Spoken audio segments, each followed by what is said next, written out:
Bonjour et bienvenue sur ma chaîne, je suis heureuse de te retrouver pour un nouveau vlog parisien.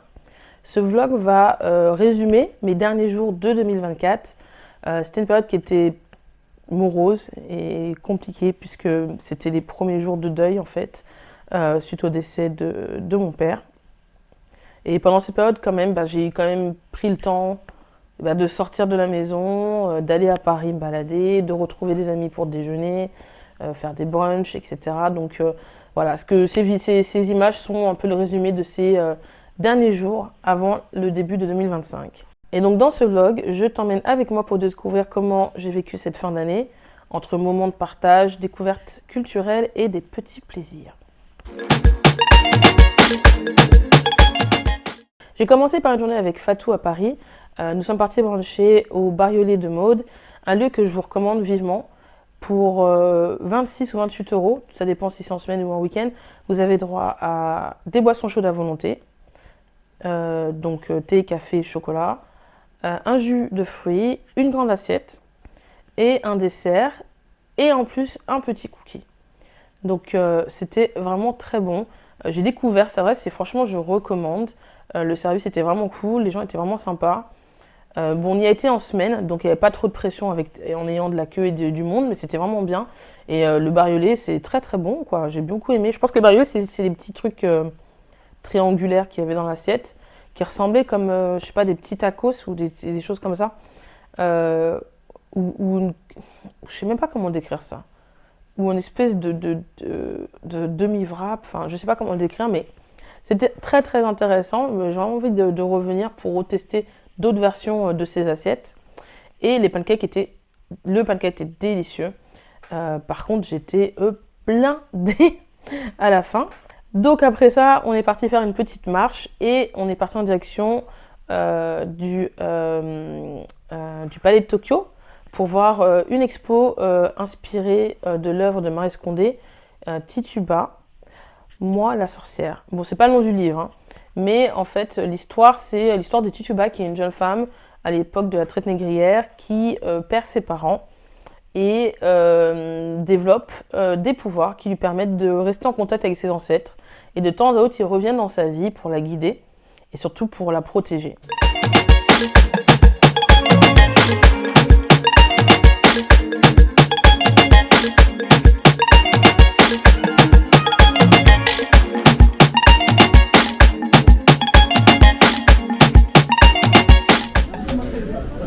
On découvre ce magasin qui s'appelle Merci. J'avais jamais vu ça avant. Il y a tout, il y a de la déco, il y a de la papeterie.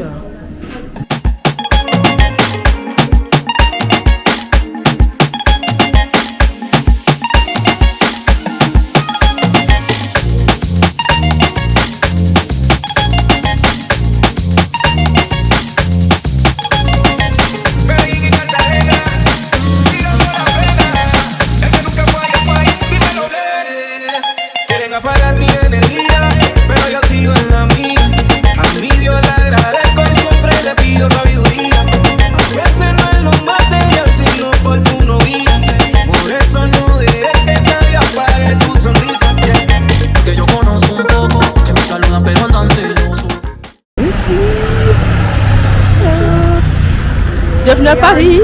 Yes, Paris baby. T'as dit Paris? J'ai dit Paris baby, ouais. Non mais je suis contente parce qu'on a quand même bien choisi notre journée. Ouais, c'est beau. Hier il faisait tout humide, mardi aussi. Franchement, ouais, j'ai eu que des journées. Il faisait pas beau quand j'étais sur Paris en tout cas. Hein. Soit il pleuvait, soit il faisait très gris.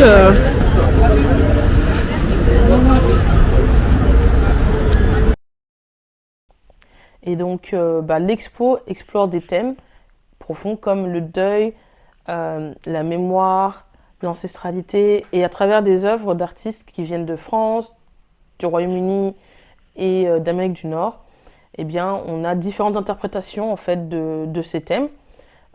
C'était vachement sympa, moi j'ai beaucoup aimé, et c'était une belle réflexion en fait sur nos liens avec nos racines, la résilience. Du coup, j'ai pas mal aimé. De frente la traición, bro, por eso yo no confío tampoco. Que yo conozco un poco que me saluda pero tan celoso. Y de frente la traición, bro, por eso yo no confío tampoco. tampoco. Así que no tiro la una, siempre se le sienta y monorrea energía. Fingen tener una amistad, pero por dentro lo que quieren es la chimba mía. Pero yo soy bendito y Dios me alea lo que me hace mal. Y también estoy rico y con tanta plata todo me da igual. Y siga contando con la vida mía, que mientras se duerme yo la hago correr. Yo ya en Mercedes y usted en un Kia, y las bucanitas todas se la frían. Y yo sigo en el pedazo, en esta vida se aprende de los fracasos. La vieja me enseña retraso. Puis ensuite, je suis partie voir le marché de Noël de Paris, qui se trouve juste en bas de, pas loin du champ de Mars, du champ de Mars, ouais, du champ de Mars, qui se trouve pas loin du champ de Mars et qui est juste en bas de la Tour Eiffel. C'était pas mal, mais c'est pas mon marché de Noël préféré. Je trouve que ce qui était proposé en vente n'était pas exceptionnel, et après tout ce qui est nourriture, c'est toujours la même chose, hein. Vous avez toujours les churros, les sandwichs de raclette. Bon, c'est toujours à peu près la même chose. C'est pas celui que je recommanderais le plus. Celui que je recommande toujours le plus, c'est celui qui est à la Défense.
Quelques jours après, je pense 2 jours après, je suis partie me balader toute seule à Paris.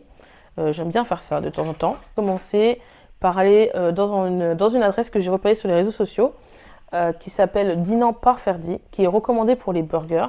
C'est un restaurant qui se trouve pas loin des Champs-Élysées. Et l'ambiance est vraiment très chaleureuse et la déco est chargée, il y a plein de jouets partout, c'est mignon. Par contre, c'est très petit. Je recommande de venir assez tôt parce que la queue se forme assez rapidement. Moi, j'y suis allée, je pense, aux alentours de 11h30, midi, un truc comme ça. Et j'ai pas fait de queue. Toutes les tables n'étaient pas prises. Mais par contre, quand j'ai fini de manger, j'ai vu qu'il y avait une queue dehors. Le burger était bon, mais pas exceptionnel non plus. Alors, je sais pas pourquoi il y a autant de fame sur cette adresse, parce que l'endroit est mignon, hein. Le service était bien, mais j'ai pas trouvé le burger incroyable. Par contre, il est... Ouais, et puis je m'attendais à ce qu'il soit beaucoup plus gros que qu'il était, en fait. Il était aussi taille normale, tu vois. Mais quand tu regardes les photos, t'as l'impression qu'il est vraiment gros. Et j'ai bien aimé la présentation, par contre. La sauce qui déborde et tout, ça fait vraiment genre sale. Voilà. Mais du coup, ouais, j'étais un peu genre, bon, c'est bien, mais c'est pas extraordinaire, quoi.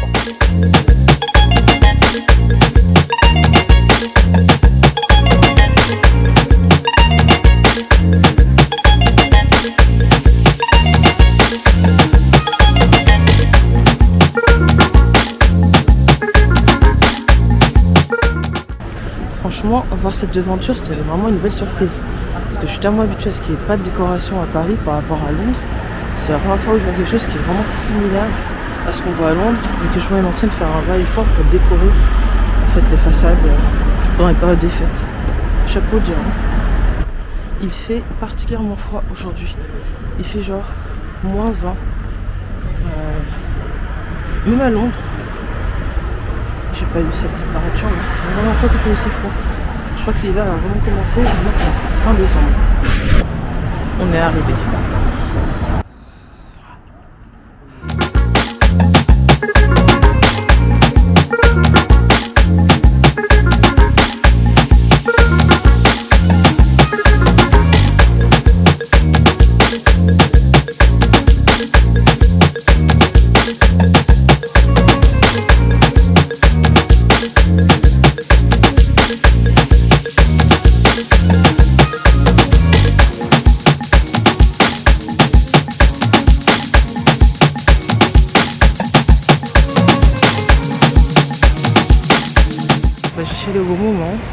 Parce que là, il y a une queue de fou.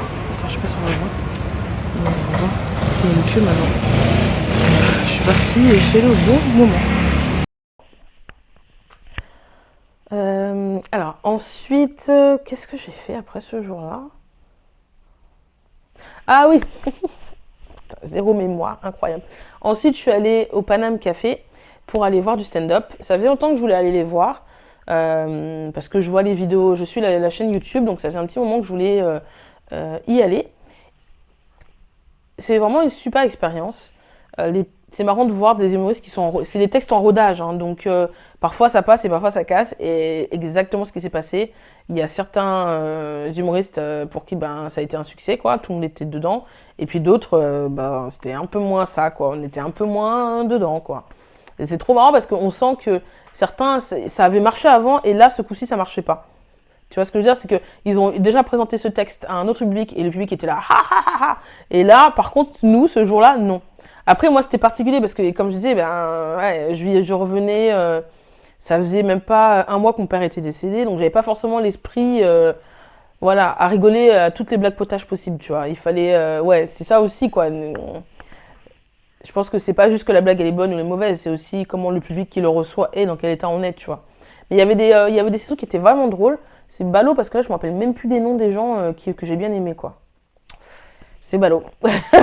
Puis moi, j'ai pas le nom, ils donnent pas clairement sur le site le planning, donc on sait pas qui passe. Ils nous mettent une liste de stars sur le site en disant oui, ils viennent. Alors, moi, j'ai vu aucun des grands noms qu'ils ont montrés, quoi. Donc du coup, t'es là, bon. Ouais, c'est vrai que ça, c'est un peu bête. Je trouve que c'est un peu dommage de pas nous laisser soit le programme, soit de nous donner le programme le jour même. Même si on doit prendre une photo, tu vois, d'un QR code et puis on le met et puis après on l'a sur notre téléphone, mais qu'on retienne un peu le nom des artistes, quoi. Mais en tout cas, chapeau à eux parce que à tous d'oser se présenter et de présenter leurs blagues et de pas être super connus, tu vois, c'est pas des Gad Elmaleh, c'est pas des gens qui ont forcément un public à eux qui va tout de suite adhérer, quoi. Et force à eux, bravo à eux d'oser faire ça. Et franchement, je pense que je vais retourner. J'ai bien fait de prendre à 16h. Moi, j'avais pris la séance de 16h. J'ai bien fait parce que quand je suis partie, je regardais pour la séance de 17h, je crois. Elle était blindée. Il y avait une queue de malade. Donc, ouais. J'étais contente d'avoir pris la séance là plus tôt. Mais j'imagine que du coup, plus tu vas tard et plus tu as des gens connus, quoi. Mais bon. En tout cas, je pense que je vais y retourner en 2025. Ouais, je pense que j'essaierai de faire un tour parce que j'aime bien voir du stand-up. Donc, déjà, je vais retourner ici. J'aime bien en faire à Londres. Et ouais, c'est une forme de théâtre que j'aime bien. Enfin, pour moi, c'est comme du théâtre, mais voilà. Pardon si vous êtes des connaisseurs de théâtre, mais pour moi, c'est de l'art de... La vieja me enseña retraso, que yo soy fuerte y por eso no me atraso. Yo sé que hay muchos como la fe, que quieren seguir mis pasos. Todo lo que tengo lo trabajé y dicen que fue de chiripazo. Quieren apagar mi energía, pero yo sigo en la mía. A mi Dios le agradezco y siempre le pido sabiduría. A veces no es lo material, sino por tu novia. Por eso no dejes que nadie apague tu sonrisa. Porque yo conozco un poco que me saludan pero andan celoso. Y de frente la traición, bro. Por eso yo no confío tampoco. Baile en el garete, vive la vida, haga billete. Siempre creyente, no pierdas la fe. Yo me enfoqué y la pegué. Y entonces baile en el garete, vive la vida, haga billete. Siempre creyente, no pierdas la fe. Yo me enfoqué y me pegué. Que yo conozco un poco que me saludan pero andan celosos. Y de frente la traición, bro. Por eso yo no confío tampoco. Que yo conozco un poco que me saludan pero andan celosos. Y de frente la traición, bro. Por eso yo no confío tampoco.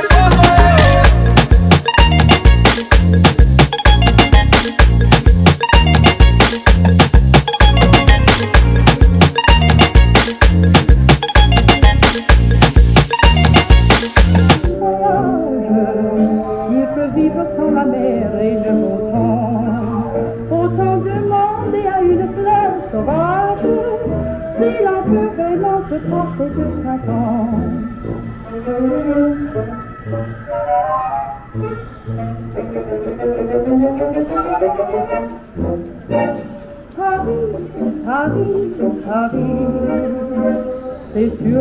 Et ensuite, j'avais la flemme de rentrer, je crois. J'avais envie de continuer à me balader.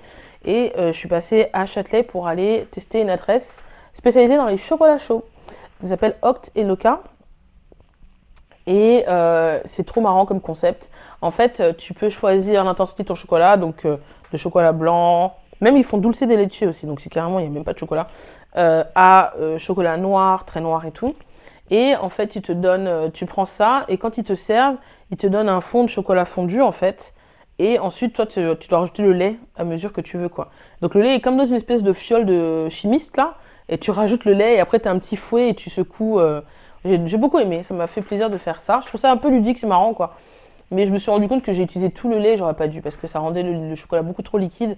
Et moi, j'aime beaucoup le chocolat épais, en fait. J'aime bien quand il y a une épaisseur dans le chocolat. Donc c'était sympa. C'était un peu régressif, mais ça m'a fait plaisir, quoi. Et ensuite, quelques jours après ça, je suis rentrée chez moi. Mais ensuite, je suis ressortie me balader dans Paris avec une amie. On est parti sur les grands boulevards pour voir les vitrines de Noël. C'était quasiment le dernier jour parce qu'on est parti le 30 et les vitrines s'arrêtent le 31 pile. Ouais, il y a plus de après le 31, c'est fini. Est-ce que le 31, il y avait... Je crois qu'on était le dernier jour ou pas? Faut que je revoie, mais en tout cas, le 1er janvier, il n'y a pas de vitrine. Et donc, on est allé sur les grands boulevards et on a vu les vitrines des Galeries Lafayette, celles du printemps. Franchement, je trouve que j'adore cette tradition. En fait. Depuis petite, je me rappelle quand j'étais petite, à l'école, on nous y emmenait pour aller les voir. Et du coup, c'est resté un truc que j'aime faire, quoi.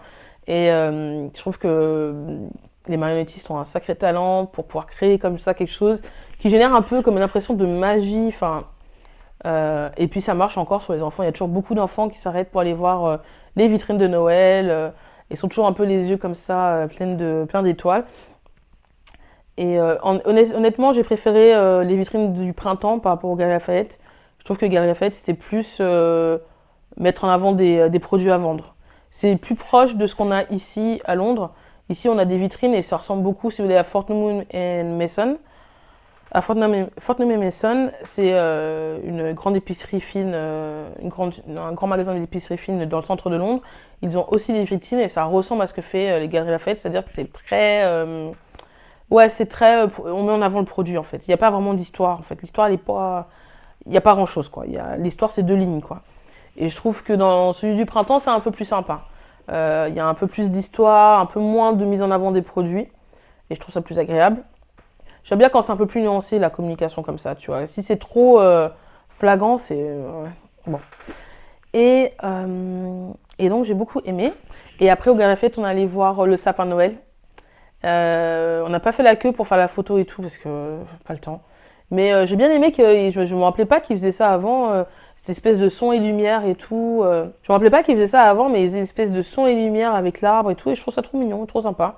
Donc j'ai beaucoup aimé.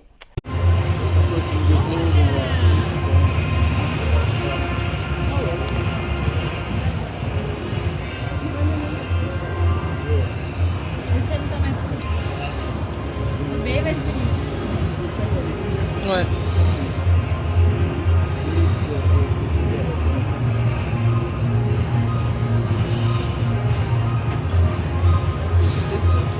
Puis le 31 décembre, je suis partie me balader à Paris encore une fois. En fait, je suis partie récupérer le livre de Maryse Condé parce que je l'ai commandé du coup. Une fois que j'avais vu l'expo, je me suis dit c'est dommage de ne pas avoir lu le bouquin. Donc j'ai été chercher le livre dans une librairie qui était à Paris. Et ensuite, je suis rentrée à la maison pour célébrer le Nouvel An en famille. On a fait, on a eu un bon repas, on a fait des jeux et puis on est resté debout jusqu'à minuit. J'ai bien insisté, hein. Personne dort avant qu'on ait fait le décompte, qu'on ait fait chin-chin et basta, quoi. Et après, on est parti se coucher. Et voilà, c'était la fin de 2024. Et comment s'est passé ton nouvel an? N'hésite pas à partager, hein, si tu n'as pas peur. Hein. J'espère que tu t'es bien amusé en tout cas. C'est une des premières fois depuis très longtemps que je ne suis pas sortie en soirée pour un nouvel an. Habituellement, j'essaie toujours de sortir en boîte ou alors faire une house party, d'être chez d'autres gens et tout. Mais là, la flemme. La flemme d'essayer même de m'organiser, quoi. Et donc, voilà, c'est terminé pour l'année 2024. C'est une période un peu douce amère, effectivement, mais bon. Il y a eu des bons moments, il y a des bons souvenirs, et puis il faut apprendre à regarder de l'avant, quoi. Je te souhaite le meilleur pour cette nouvelle année. Merci de m'avoir accompagné, et à très bientôt pour de nouvelles aventures. Bisous!